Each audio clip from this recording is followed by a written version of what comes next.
Hello అండి, welcome to నవల హృదయం. ఈరోజు వీడియోలో వసంత శిశిరం నావెల్ నెక్స్ట్ పార్ట్ చూసేద్దాం. కథలోకి వెళ్ళిపోదాం రండి. వసంతతో తనను తన దారిన వదిలేయమని ఖరాఖండిగా చెబుతుంది శిశిర. ఆవేశపూరితుడైన వసంత్ ఆమెను తన గదికి తీసుకువెళ్లి లోపలి నుండి గడియ పెట్టాడు. తనను అతడి గదికి తీసుకురావడంతో శిశిరలో కంగారు మొదలైంది. నేను నా గదికి వెళ్ళాలి, తలుపు తీయమంటూ తలుపు దగ్గరకు వెళ్లిన ఆమెను చెయ్యి పట్టుకొని ఆపి మరో చేత్తో తన షర్టు బటన్స్ ఒక్కొక్కటి తీయడం మొదలుపెట్టాడు వసంత్. అతడి ముఖంలో కోపం స్పష్టంగా తెలుస్తుంటే అతడు ఏం చేయబోతున్నాడు అన్నది ఊహించిన శిశిరలో భయం మొదలైంది. ఆ భయంలోనే ఒక్కో అడుగు వెనక్కు వేస్తుంటే, ఏమంటున్నావ్? వదిలేయాలా? ఆమె వైపే అడుగులు వేస్తూ గంభీరంగా అడిగాడు వసంత్. శిశిర భయంగా చూస్తుంటే, నిన్ను నా సొంతం చేసుకున్నాక కూడా ఇదే మాట అనగలవా అని చూస్తాను అని ప్రశ్నించాడు. శిశిర షాక్ నుంచి తేరుకొని, పిచ్చి పట్టినట్లు ప్రవర్తించొద్దు, మీరు చేస్తోంది తప్పు అని అరిచింది. షర్టు తీసి పక్కన పడేస్తూ వెటకారంగా నవ్వాడు వసంత్. శిశిరను మంచంపైకి తోసి ఆమెపై వాలి, తప్పా? ఆ రోజు నువ్వే కదా అన్నీ అరేంజ్ చేసి పింక్ సారీలో అందంగా సిద్ధమై నాకు దగ్గరవ్వాలని వచ్చావు. అది కూడా నటనే కదా. అలా నన్ను మోసం చేసి ఇంకా ఇంకా పిచ్చోడ్ని చేస్తూ జీవితాంతం ఆడించాలని ప్లాన్ చేశావు కదా. అప్పుడు కాని తప్పు ఇప్పుడెలా అవుతుంది అంటూ ఆమె డ్రెస్ తీయడానికి ప్రయత్నించాడు. ఆ ప్రయత్నాన్ని ఆపుతూ పెనుగులాడింది శిశిర. ఆ ప్రయత్నంలో ఆమె డ్రెస్ చిరిగింది. ఆమె కళ్ళు కన్నీటి సంద్రాలయ్యాయి. అతడి మాటలు ఆమె హృదయాన్ని గుణపంతో గుచ్చినంత బాధను కలిగించాయి. తాను ప్రేమతో చేసిన పనిని నటన అనడం భరించలేకపోతోంది శిశిర. ఆ పెనుగులాటలో ఆమె డ్రెస్ చిరిగి అతడి చేతికొచ్చింది. అతన్ని దూరంగా నెట్టాలని ఆమె చేస్తున్న ప్రయత్నం అతడి ఉడుంపట్టు ముందు నిలవలేదు. బలవంతంగా ఆమె పెదవులను అందుకోవాలని ప్రయత్నించాడు వసంత్. కాని శిశిర అతడి ముఖంపై చేతులు పెట్టి తనను తాను కాపాడుకునే ప్రయత్నం చేసింది. తను అనుకున్నట్లు జరగట్లేదని ఆమె చేతులను ఒడిసి పట్టుకుని ఆమె తల వెనుక పెట్టి లాక్ చేశాడు వసంత్. వదలమని శిశిర అరుస్తున్నా పట్టించుకోకుండా, నువ్వు నాకు మాత్రమే సొంతం చెబుతూ మరోసారి పెదవులను అందుకునే ప్రయత్నం చేశాడు. అది ఇష్టం లేని శిశిర ముఖం పక్కకు తిప్పుకోగా ఆమె మెడవంపుల్లో ముద్దుల ముద్రలు వేశాడు. ఆ క్షణం అతడిపై ద్వేషం కలిగింది శిశిరకు. అతడి స్పర్శ కంపరంగా అనిపించింది. I hate you, I hate you అంటూ అరుస్తున్న శిశిర పెనుగులాడుతూ ఒక చెయ్యి విదిలించుకొని అతడిని దూరంగా తోసింది. ఆ వెంటనే అతడి చెంపకు పెట్టి ఈడ్చి కొట్టింది. వసంత్ ఉగ్రంగా చూస్తుంటే కన్నీళ్లతో అతడిని ద్వేషంగా చూస్తూ, మీకు నేనంటే ఇష్టం లేకపోతే డివోర్స్ ఇవ్వండి, మరొకరిని మనసులో పెట్టుకుని నాతో ఉండాలని ఎందుకనుకుంటున్నారు? నన్ను పొంది నా జీవితం నాశనం చేయాలని ఎందుకనుకుంటున్నారు? దీనివల్ల మీకేంటి లాభం? నా మానాన నన్ను వదిలేసి మీరు మీకు నచ్చిన మనిషితో బ్రతకొచ్చు కదా, నాకేంటి ఈ హింస అని అడిగింది. పిచ్చి పిచ్చిగా వాగకు అంటూ ఆమె గొంతు పట్టుకున్నాడు వసంత్. కనీసం అతన్ని ఆపే ప్రయత్నం కూడా చేయకుండా అతని కళ్ళల్లోకి సూటిగా చూస్తూ, పిచ్చా? నిజం చెప్తే ఇలా పిచ్చిగానే ఉంటుంది, మరి వినడానికి కష్టంగా ఉంది కదా. మీరు నిజం తెలుసుకోకుండా మూర్ఖంగా ప్రవర్తిస్తుంటే నాకు అలానే ఉంది. ప్రేమిస్తున్నానని చెప్తే నాటకాలు ఆడుతున్నానంటూ నన్ను ద్వేషించి ఇంట్లోంచి బయటకు గెంటినప్పుడు కష్టంగానే అనిపించింది. ఒంటరిగా రోడ్డు మీద వదిలేసి ప్లాన్ చేసి మరీ అడ్డు తొలగించుకోవాలనుకున్నప్పుడు, అడుగడుగునా నా అనుకున్న వాటిని దూరం చేయాలని చూసినప్పుడు అలా జరిగిన ప్రతిసారి కష్టంగానే అనిపించింది. అందుకే నా మనసు విరిగిపోయింది. నాకు మనశ్శాంతి కావాలి. మీకు దూరంగా ఉంటేనే అది నాకు దక్కుతుంది. అందుకే అడుగుతున్నాను, ఆత్మసాక్షిగా నేను మీకు ఎటువంటి ద్రోహం చేయలేదు. నా దారిన నన్ను వెళ్ళనివ్వండి అని స్థిరంగా చెప్పింది. ఆమె మాటల్లోని స్థిరత్వం వసంత్ మనసుకు తూట్లు పొడిచింది. గొంతు మీద నుంచి చేతిని బుగ్గలపైకి తీసుకువెళ్లి గట్టిగా ఒత్తుతూ, అది జరగదు, నేను నిన్ను వదలను, అలాగే నువ్వు నా నుంచి దూరంగా వెళ్లాలనే ఆలోచన కూడా చేయకు. చెప్పి ఆమెను మంచం పైకి తోసి తన షర్టు తీసుకొని ఆ గది నుంచి బయటకు వెళ్ళిపోయాడు. తన పరిస్థితి తలుచుకొని చేతుల్లో ముఖం దాచుకొని ఏడ్చింది సుశిర. హాలులో ఓ మూల నక్కి వీరి సంభాషణ వింటున్న ఛాయ వారు గొడవపడిన విషయాన్ని సౌమ్యకు చేరవేసి మెల్లగా అక్కడి నుంచి జారుకుంది. అర్ధరాత్రి రోడ్డుపై ఒంటరిగా ఆలోచిస్తూ నడుస్తున్నాడు ఈశ్వర్. రాత్రి సమయం కావడంతో ఆ రోడ్డు నిర్మానుష్యంగా ఉంది.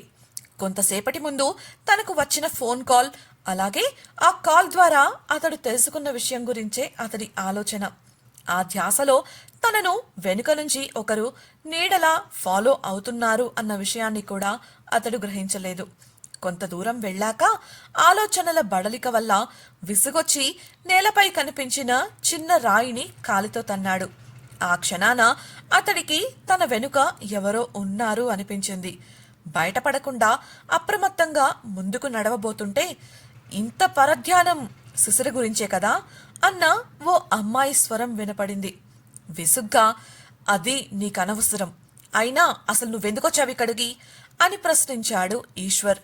ఇప్పుడు ఇక్కడికొచ్చిన దాని గురించి అడుగుతున్నావా, లేక కాలేజ్కి ఎందుకొచ్చాను అంటున్నావా? చీకటి నుంచి వెలుగులోకి వస్తూ అడిగింది ఆమె. మేఘా అన్న ఈశ్వర్ మాటకు, సరే సరే బావగారు, చెప్తాను, ఏం చెయ్యను, నువ్వా ఇదిగో ఇలా వచ్చి ఎస్కేప్ అయిపోయావు. అక్కడ వాళ్ళు పెట్టే రూల్స్తో నేను చచ్చిపోయేలా ఉన్నాను. అందుకే నీ మీద ఓ కన్నేసుంచుతా అని తాతయ్యని బ్రతిమలాడుకుంటే ఇదిగో ఇలా నీ ముందున్నా. అతడి చెయ్యి పట్టుకొని ముందుకు నడుస్తూ చెప్పింది. ఆయన ఎలా ఉన్నారు అని ఈశ్వర్ అడగగా, అబ్బో ప్రేమ పొంగిపోతుందే, కోపాలన్నీ పైపై మాటలేనన్న మాట కొంటెగా అంది మేఘ. ఈశ్వర్ విసుక్కోగా, ఆయనకేం బాబు, గుండ్రాయిలా ఉన్నారు. నువ్వు ఎప్పుడెప్పుడు వస్తావా అని ఎదురుచూస్తున్నారు. కానీ నువ్వేమో ఇక్కడ పెళ్ళైన అమ్మాయితో వన్ సైడ్ ప్రేమాయణం నడుపుతున్నావు అంటూ నిట్టూర్చింది. ఈశ్వర్ నుంచి సమాధానం లేదు. నీకు నీ క్షేమం కోసం తాతయ్య ఇచ్చిన ఒకే ఒక ప్రోటోకాల్ ఆప్షన్ని తన గురించి కనుక్కోవాలని వాడేశావు. తను నీకు అంత ముఖ్యమా? తన గురించి కాలేజ్లో ఏవేవో మాట్లాడుతున్నారు. అటువంటి అమ్మాయితో నీకెందుకు అని కన్సర్న్గా అడిగింది. ఆ మాటకు ఈశ్వర్కు కోపమొచ్చింది. ఆపు మేఘా, తన గురించి నీకేం తెలుసని మాట్లాడుతున్నావు? వాళ్ళు వీళ్ళు చెప్పింది నమ్మడం కాదు, ఓసారి తనతో నేరుగా మాట్లాడి అర్థం చేసుకోవడానికి ప్రయత్నించి చూడు. తనేంటో నీకే తెలుస్తుంది. నువ్వు చెప్పింది నిజమే, తనకు పెళ్ళయింది. ఆ విషయం తెలియగానే నా ప్రేమను నాలోనే దాచుకోవాలని నిర్ణయించుకున్నాను. మొదట్లో బాగానే ఉంది, కానీ ఇప్పుడెందుకో తను తన భర్తతో సంతోషంగా లేదు అనిపిస్తోంది. తనకేదైనా జరగడం నాకిష్టం లేదు. తను మౌనంగా బాధపడుతూ ఉంటే నేను చూస్తూ ఊరుకోలేను. అందుకే తన గురించి కనుక్కోమని అంకుల్కు చెప్పాను, భావోద్వేగంతో వివరించాడు.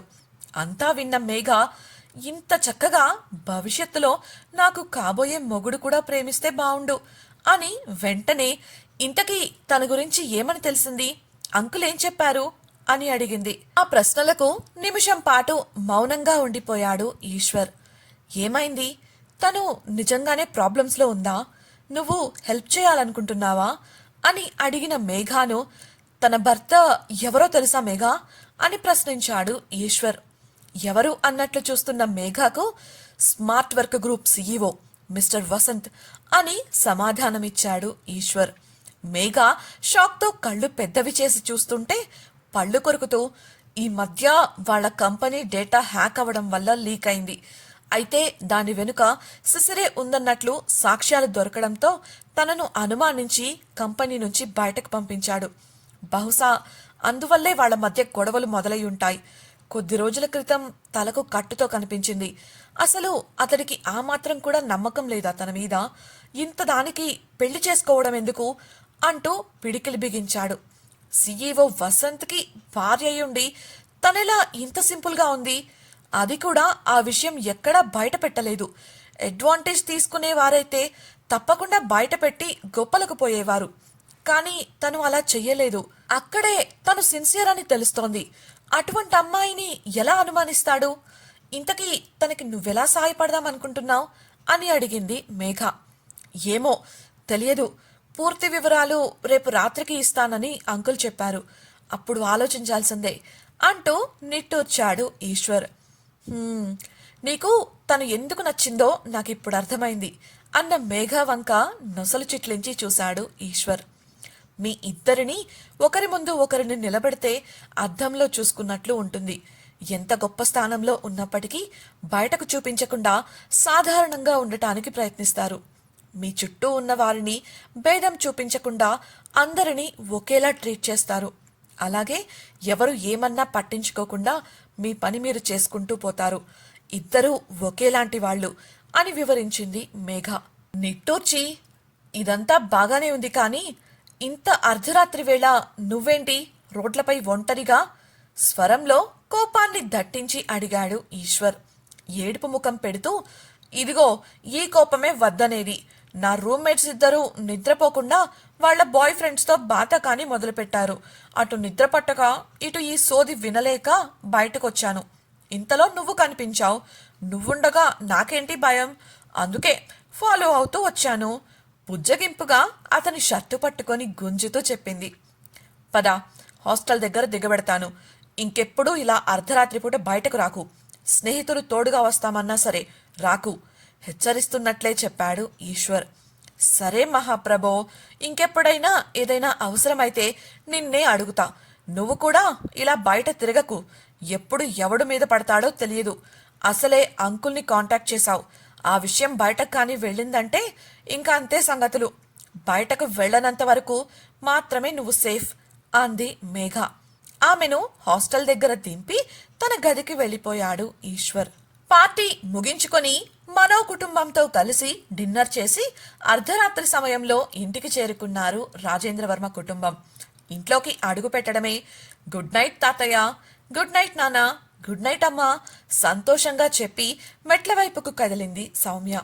అప్పటి వరకు పరధ్యానంగా ఉన్న రాజేంద్రవర్మ, సౌమ్య నీతో కొంచెం మాట్లాడాలి, ఇలా వచ్చి కూర్చో అని చెప్పడంతో వారంతా అతడి వంక సంశయంగా చూస్తూ వచ్చి సోఫాలో కూర్చున్నారు.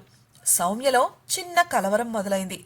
ఒకవేళ శిశిరకాని తన తాతయ్యకు నిజాలు చెప్పేసిందా అని, వాటిని అతడు నమ్మేశాడా అని. ఆ కలవరాన్ని దాచేస్తూ, చెప్పండి తాతయ్య, ఏం మాట్లాడాలి అని నవ్వుతూ అడిగింది. పార్టీలో నువ్వలా వసంతతో కలిసి డాన్స్ చేయడం ఏమీ బాలేదు. అతడికి పెళ్ళయింది. నేను ముందే చెప్పాను కదా అని రాజేంద్రవర్మ పూర్తి చేయకముందే కల్పించుకున్న బలరాం, నాన్న, ఆ విషయంలో సౌమ్య తప్పులేదు. అందరూ పోయినసారి వారి డాన్స్ చూసి నచ్చి మళ్లీ కావాలని పట్టుపట్టడంతో తనకు తప్పలేదు. అయినా మీరే పబ్లిక్గా వారు స్నేహితులని అనౌన్స్ చేశారు కదా, ఇందులో కలవరపడాల్సింది ఏముంది అని అన్నాడు. రాజేంద్రవర్మ అసహనంగా, ఉంది బలరాం, సౌమ్య వయసుకు వచ్చిన ఆడపిల్ల. మన పిల్ల అని మనకు ముద్దుగానే ఉంటుంది. కానీ రేపు మరో ఇంటికి వెళ్లాల్సిన పిల్ల కదా.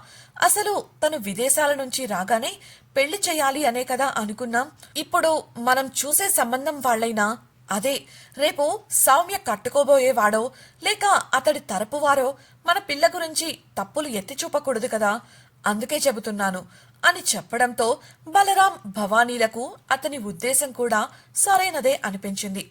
అవునన్నట్లు ఆలోచనలో పడగా సౌమ్య మనసులో, ఈ తాతయ్య నా కొంప ముంచే పనులేవో చేస్తున్నట్లున్నారు.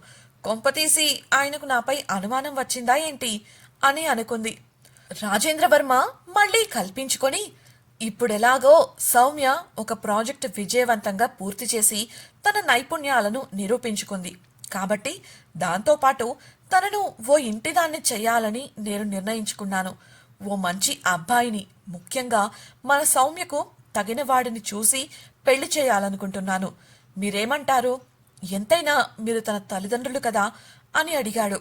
ఆ ప్రశ్నకు బలరాం, భవానీలు ముఖముఖాలు చూసుకోగా సౌమ్యకు నెత్తిన బండరాయి పడ్డట్టయింది. ఇంతకీ ఇప్పుడు సౌమ్య పరిస్థితేంటి? రాజేంద్రవర్మ నిర్ణయానికి బలరాం, భవానీలు ఒప్పుకుంటారా? నిజంగానే రాజేంద్రవర్మకు సౌమ్యపై అనుమానం కలిగిందా? అసలు ఈశ్వర్ ఎవరు? అతడి బ్యాక్గ్రౌండ్ ఏంటి? మేఘాని నమ్మొచ్చా? ఇప్పటికైనా వసంత్ శిశిర మాటలు నమ్ముతాడా? తెలుసుకోవాలనుకుంటున్నారా? అయితే ఛానల్ సబ్స్క్రైబ్ చేసి వసంత శిశిరం నెక్స్ట్ పార్ట్ వినేయండి. అలాగే మీకు ఈ వీడియో నచ్చినట్లయితే లైక్ చేసి మీ సన్నిహితులకు షేర్ చేయండి. మీ అభిప్రాయాలను మాతో పంచుకోవడం కోసం కామెంట్ సెక్షన్ లో తెలియజేయగలరు. ఇట్లు మీ నవలా హృదయం team. Thank you for listening.